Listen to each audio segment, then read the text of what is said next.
Hiya, boys. How y'all doing? Oh, we got cuckoos all over ourselves today.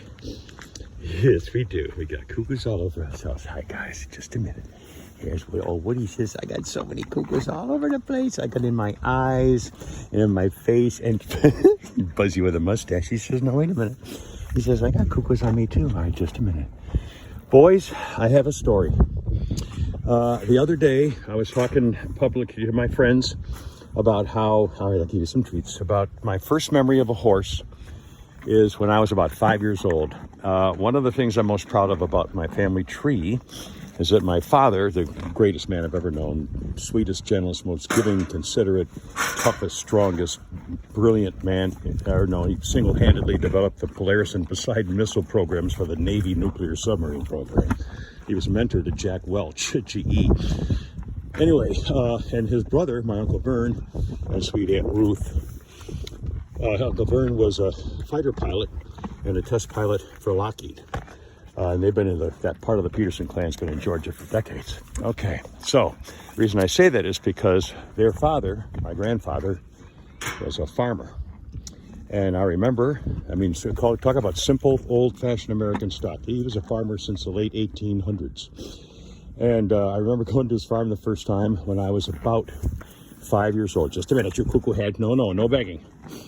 And he was a farmer, and he had a barn. We went in the barn, and I saw the biggest animal I'd ever seen. And there were two animals here. There was a Clydesdale, like you boys, and there was a beautiful white Percheron. Just a minute.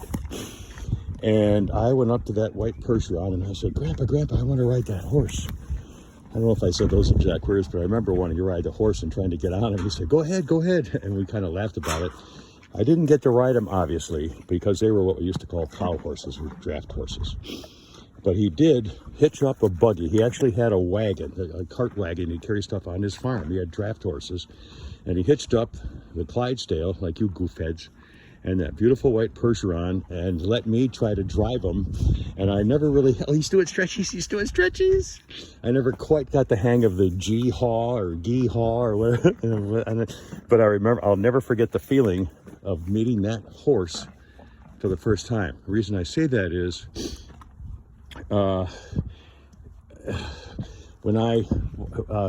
I've been a horse owner years ago, 40 years ago for a short while. A dun buckskin with two blue eyes I named Stewball after the Peter, Paul, and Mary song. And I was a terrible owner. I could only see him like once a week. It was horrible. Double stretchies. And so I thank God for him. I had to move shortly thereafter, and I gave him to one of the girls at the stable. But fast forward 30 years, I'm retired in Florida, and I want to go back and get another horse. Little did I know I wanted something to change my life, but I went to this young lady, and I told her what I wanted. I wanted a horse so magnificent that he was big and strong and powerful and had a kind of a attitude about him. And when people saw him, they wouldn't even see me. They would just see the horse. And we looked around, and then we went to one place. And I was looking for a Western horse. And she said, well, I know there's a great big horse that nobody's buying. But he's a show horse. He's a hunter, jumper, and equitation show horse. And I said, well, let's go see him. And out we go to this place, and out she brings Jack, who I named Jack the Good Boy. Huge, beautiful, big black horse. And she said, you want to ride him? I said, yes, I do.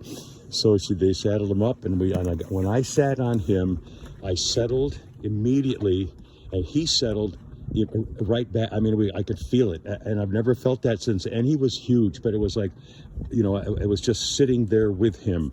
And we started a little walk, a little trot, and then I finally kind of just said, let's go. Didn't squeeze him, didn't do anything with my legs or the reins, and we started into a canter around the ring a couple of times. We got back, we stopped, and the girls they knew I hadn't ridden a horse in 30 years or something. They said, did you get him to canter? And I said, no, we just wanted to do it. And I knew then that he was my one. And it was at that moment that I remembered when I was 5 years old, back in 1951 at Grandpa's farm, when I saw that big white Percheron. So, story full cycle. It will have a happy ending. And I just wanted to say to you boys, you bring back some happy memories. And I hadn't thought about the cycle until just last night, that it was at that moment with Jack the Good Boy that I remembered the feeling I had when I was 5, and it's still here. Anyway, that's my story. I'm sticking to it. All right, boys.